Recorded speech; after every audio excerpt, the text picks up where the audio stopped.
Hey y'all, happy Wednesday evening. Welcome to another What Else is Going On, aka We Go podcast YouTube video. I'm your girl, your host, Taria. Y'all miss me because I missed y'all. So there's a couple things I want to talk to y'all about.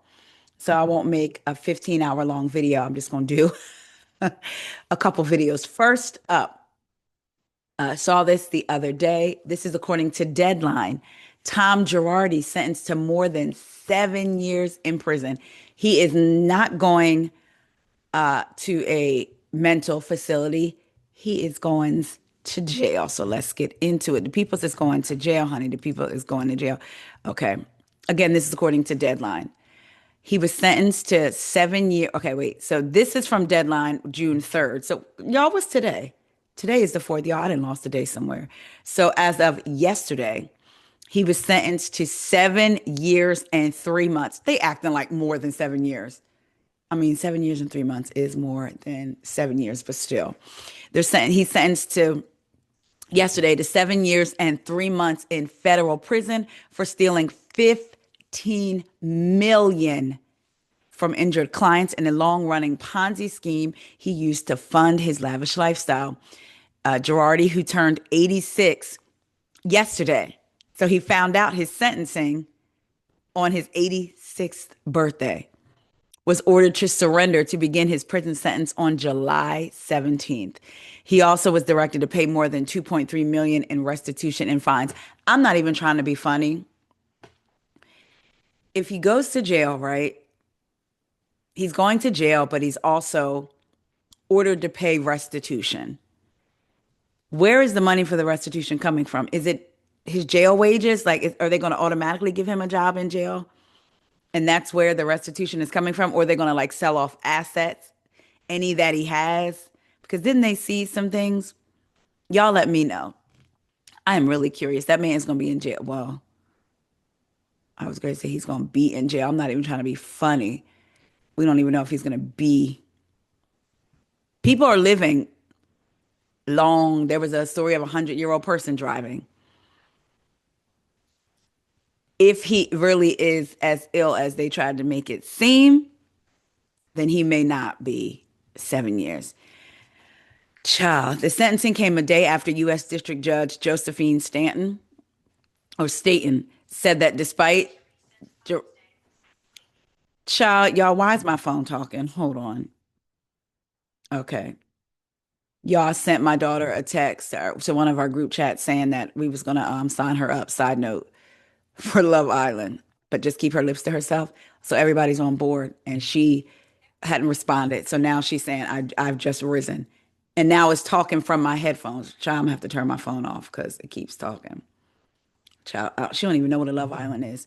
Anyway, so uh Girardi, who turned 86, again, he's going to surrender July 17th. We already talked about that. The sentencing came a day after U.S. District Judge Josephine Staten said that despite Girardi's age-related dementia, she would sentence him to prison rather than placement in a long-term facility. Baby. Now this is what came down the pike January 3rd June 3rd. On June 2nd, which was what, Monday, a federal judge in downtown Los Angeles said that she would sentence disgraced former legal heavyweight Tom Girardi, who was convicted last year of stealing 15 million from injured clients in a long running Ponzi scheme, to prison rather than a treatment center for his age-related dementia. During a nearly 3-hour long hearing, U.S. District Judge, again, Josephine Staten, heard testimony from two government medical experts and two defense witnesses. She ultimately determined that the U.S. Bureau of Prisons can adequately house and care for the now 86-year-old estranged husband of Real Housewives of Beverly Hills star Erica Jane, despite his cognitive impairment. In an unexpected moment, Girardi took the stand and exhibited both confusion about the past and awareness of his current surroundings in Los Angeles federal court. Asked by one of his attorneys, Sam Cross, if he had traveled recently, Girardi confidently responded that he had just crisscrossed the country, attending a meeting of the National Academy in New York with stops in Oklahoma, where he said he had a case in Buffalo, New York. So he's on the stand saying that he's traveled when they know that he hasn't. In fact, Girardi, and of course that's due to the dementia.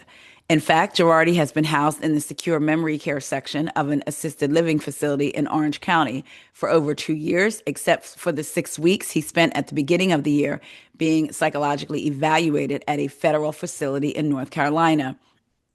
Asked where he lives, the disbarred ex-attorney said Pasadena and told his attorney that after the hearing concludes, he will go to his law firm, Girardi Keese, which closed at least 5 years ago and is now in bankruptcy proceedings. But questioned about any current problems, he answered serious memory loss. The judge later seized on that statement as evidence that Girardi retained self-awareness and had not completely lost touch with reality. Child, he messed himself up. If, in fact, he is faking this dementia, which, I mean, of course, at 80, at now 86, of course, we couldn't believe it's a real thing. But if, in fact, he is faking it and decided to say memory loss when asked about current events, that messed him up because the judge said that was evidence that he retained self-awareness and had not completely lost touch with reality. As he was leaving the witness stand, Girardi's trousers began to fall down and he quickly pulled them up, which the judge later said was another indication of his awareness that he was in a courtroom and could feel embarrassment. Baby, oof. In his argument, Cross asked that the judge leave Girardi in the assisted living facility where he resides rather than send him to federal prison where the level of care would not be adequate for his client's needs. We believe he is in need of specialized treatment, the attorney told the judge, adding that the defendant is frail, elderly, and in danger of being exploited or taken advantage of behind bars. However, the judge said the testimony via video Monday from both a BOP neuropsychologist and a BOP forensic psychologist, along with Girardi's own self-awareness, helped convince her that Girardi can safely be sentenced at a BOP facility, Bureau of Prisons. He will be designated to an appropriate facility. The prosecutors wanted him handed a 14-year prison term for his August 2024 convictions for 4 counts of wire fraud. Once ranked among the most successful and prominent lawyers in the country, Girardi stole millions from clients and spent the money on private jets, golf club memberships, jewelry, and the career of his now estranged wife, federal prosecutors say. Baby. After Girardi was disbarred in 2022, the State Bar of California reported it had received over 200 complaints against him, alleging he misappropriated settlement money, abandoned clients, or committed other serious ethical violations over the course of his 4-decade career.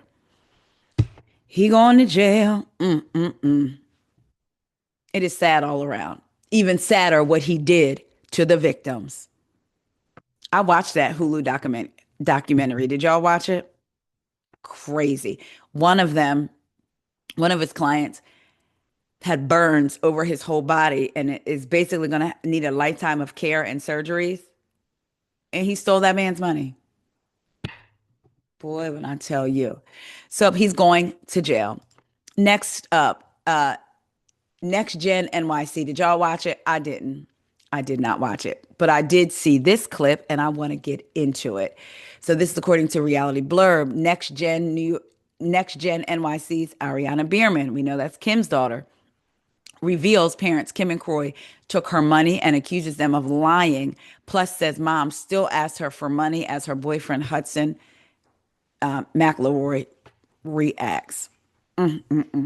Opening up about Kim, 47, and Kroy, 39, in a confessional and in a conversation with her boyfriend, Hudson, Ariana revealed that her parents took the money she made as an influencer, lied to her about their money troubles, and more. And Hudson admitted to being frustrated by her ongoing financial support to Kim.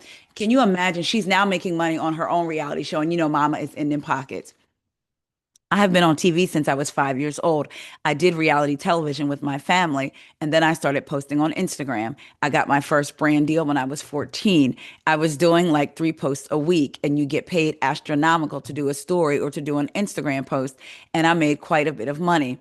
But unfortunately, my parents took my money. When she says parents, I think she means Kim. I'm just saying. Ariana shared in a confessional on the June 3rd episode. Meanwhile, as she sat at lunch with Hudson, she pointed out that Kim had posted a story in which she was seen drinking a $200 bottle of wine. She didn't stole your money. She in your pocket now because they said ongoing. And she is drinking a $200 bottle of wine, posting it on her Instagram. She almost brags to us that she's like, oh, yeah, I'm drinking the same bottle of wine right now. And we're like, why are you doing that? That's what Ariana's boyfriend said. According to Ariana, she doesn't know exactly how her money was used because she didn't realize it was gone until 2 years ago. I don't even know how much money I made over the time period. Nobody was honest. There was no transparency, and I have no idea where it actually went. Continuing on to Hudson, Ariana explained frustration with Kim and Kroy's lies about their finances. I wish I would have been kept in the light about it because I feel like I was grown enough to know the truth, to know there is nothing left. Our house is about to be gone instead of the lying, because the lying is why I moved out. Then in her confessional, with Hudson, Ariana shared that money has been a tense topic for the two of them. The thing that we do honestly struggle with sometimes is when my mom does call and ask me for money. That's where I get upset, Hudson agreed, as Ariana was seen on a FaceTime call telling Kim she can pay her back whenever, baby. You and her boyfriend was telling her, you have to tell her no, like I can't send you money this month. You've already taken everything I have. But Ariana wasn't ready to cut Kim off and resorted to secrecy. Sometimes I don't tell Hudson when she's asking me to send her something because she's going through this crazy divorce and a mother to four kids. And she's on IG posting about drinking a $200 bottle of wine.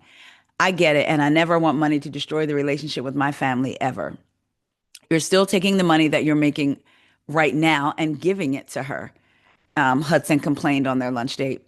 At the same time, though, it's like, what do you expect me to do? If the AC's not working, I'll pay the AC bill, Ariana clapped back.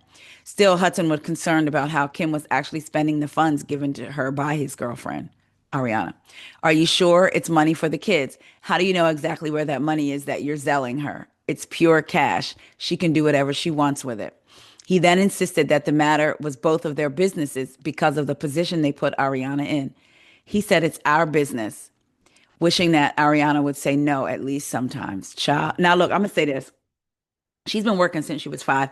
I know for a fact, because my kids were in entertainment for 7 years, had an amazing agent and then manager in New York. They've done some amazing projects and they auditioned for some absolutely amazing projects and probably still would be going. But what happened was COVID happened.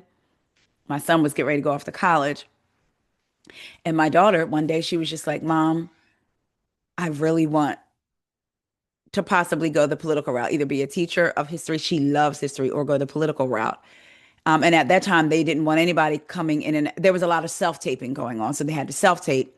Then there was a point where you're self-taping, but you can't even go into the city if you get the part, if they're filming on the set or whatever. They did some amazing things. But one thing I do know is that in order for them to do it, we had to open up what was called a Coogan account.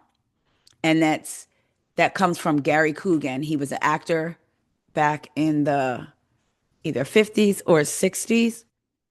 And his mom, when he became an adult, wait a minute, was it Gary Coogan? Hold on. I want to give you all accurate information. It was, see, a brief, because I remember when we had to do this. Um,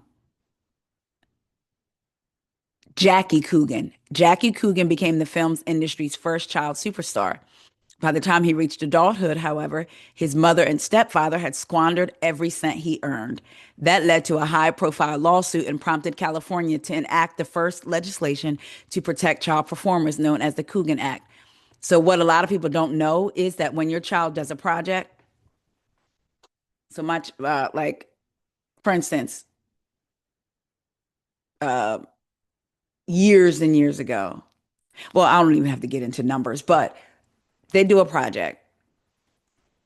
And yes, the agent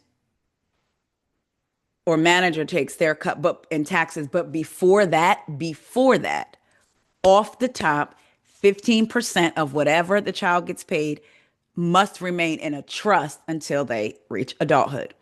So we had to open up one for my son and one for my youngest daughter. And whenever they got paid for a job, you get the stub or whatever, 15% automatically went into a Coogan account.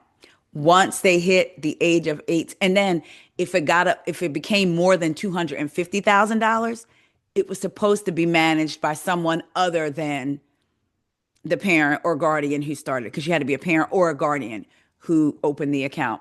Ours was with Actors Federal Credit Union. And once it reached $250,000, it had to be managed by like a lawyer, or I believe it was a lawyer or something like that. The parent could no or guardian could no longer manage it. So I'm saying that to say Ariana probably had that 15% of her checks going. So they probably were already taking her regular check, right? So if she got paid, if she did a brand deal and got paid, because I'm assuming it works for a brand deal, because that's the law, because you have to have a child work permit to work. Like they had to have child work permits, and every state is also different. So like their California work permit was yearly, or was that the New York work permit? But like, for instance, my son got down to like the final person on that Tracy Morgan show that was with Tiffany Haddish to play a young Tracy Morgan. Didn't look anything like him, but they wanted to know what's his work permit up to date, be on standby, be ready. And it eventually went to somebody else. But so you got to have a work permit and all of that, right? So that money, that 15% was going into that. So she probably was getting the checks for Ariana, getting them because they get sent to the home. Because people also don't realize you don't do the job and then get paid. They have up to nine. I know a lot of places we went, they have up to 90 days to pay you. So yeah, you didn't did this job, but child, you might not get your money for 90 days. Some paid quicker, some didn't. But anyway, she probably was getting the checks in the mail in the daughter's name and spending it. And then she probably was able to tap into that Coogan account, because what happens is once they turn 18, it can be converted into a adult account. And so you can, I forget what we had to do to convert it, but basically I did it. My daughter was like, Mom, can you just do it? And my son was like, okay, Mom. I think I told him what to do and he did it, but my daughter was like, you could just do it. So Kim probably did the conversion herself. You can get a debit card with it and everything, and probably took that money too. That is so horrible. And the fact that she's now still asking her for money. And I get Ariana's probably thinking about her siblings, right? And Kim probably knows that. Like that is insane. Like I feel for her because she's in this position now. It's like right now she's not going to tell her mom no. That money should have been hers for when she went away to college. That's what we did for my son. And with their checks, when they got paid, we would discuss what was a fair amount for us to take, because I had lost my job and then a couple years, 2 years later, they got into it. Remember, I was in Maryland. So it was a lot. The management company that took them on was the same management company that discovered Keisha Knight Pulliam and some other people that were current child actors and teen actors and young adult actors. I did not work because it was a lot for them to take us on, because we were outside of the tri-state area.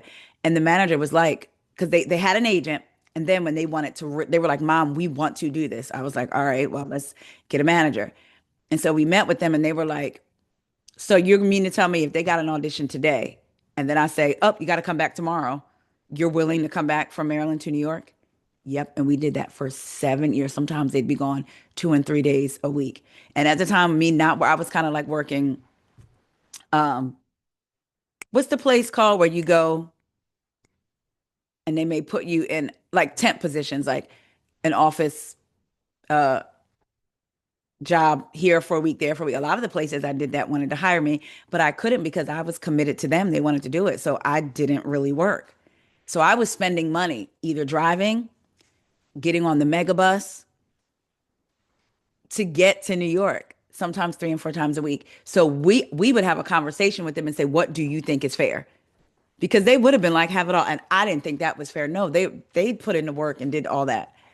But we would take what they thought was fair. We literally would have a discussion on it because I never wanted them to think, number one, we were making them do it and none of that. It was what they wanted to do. So I feel for Ariana. Like, imagine thinking that you have money and then you find out 2 years ago that it's all gone. And then now you're working, you're on a show. Who knows what kind of opportunities it could lead to? And your mom knows that too. Kim was just on that celebrity show. Where is your money? And remember when she got her remember when she just had recently had plastic surgery? Now I don't know if it was comp, but Kim had plastic surgery like last year. Didn't she have like vaginal tightening or something? Just a few years ago. And now you turning around and asking your daughter for money? Yeah, she got in October 2023. Kim gets vaginal rejuvenation surgery amid financial woes and her divorce. And I believe I wanted to say that the doctors came out and said something. I don't know. It's just so insane to me. Like she ought to be ashamed, but she's not because she keeps asking for money. You just did that show with Cynthia. Where's the money? Well, maybe she hasn't got paid yet. I don't know. But I just think my my heart goes out to Ariana. And I hope that she has the strength to put herself first and do what's best for her mentally, financially, and that she doesn't end up finding herself in a bind. And then she has no one that she could go to. And that it doesn't cause issue in the relationship. Because I'm sure the boyfriend understands also. It's like it's the boyfriend, not the husband. But at the same time, he's with her. And if they live, if they're together and she shares with him, he's the one that has to hear her complain. Not has to, but is there to hear her talk about it and let her vent about it and get it all out. But eventually, when you are that partner, you want to protect your partner. And you're like, I want to protect you from this person, even if it is your mom. So, child, prayers up to Ariana. Did y'all watch? I know I asked y'all in the beginning of talking about this, but did y'all watch and are you going to watch?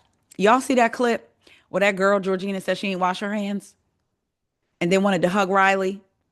And Riley was like, mm-mm. And then the girl gonna get in a confessional talking about, I thought it was, I'm just meeting you and someone's telling me what to do with my body, my choice. I said, that little Karen in training, all because Riley didn't want you to hug her because she said they were in the bathroom. And Riley was like, you're not gonna wash your hand. And she was like, no. Then they go out and the girl explains why. They go back out in the restaurant. The girl explains why she don't wash her hands. So they go to leave and she was gonna hug Riley, and Riley was like, "Mm-mm." And the girl gonna get in the confessional talking about what happened. This she's trying to tell me what to do with my body. Isn't it my body, my choice? I said, "Oh, baby." The mini Karen came out because that is not what she said. And if we're saying my body, my choice, right, that was Riley's body. And her choice was for you not to put your disgusting hands on her without washing them. Y'all, she said she don't ever wash her hands and she ain't never been sick. I said, okay, well, girl, you could never. Don't touch me. I don't even don't come to my house because I don't want you touching nothing. You don't wash your hands. Oh, she ain't look like us. Anyway, all right, y'all. I love y'all. I may be back later. See ya. I said that like I was going to say something else, right? I love you. I'll be back later.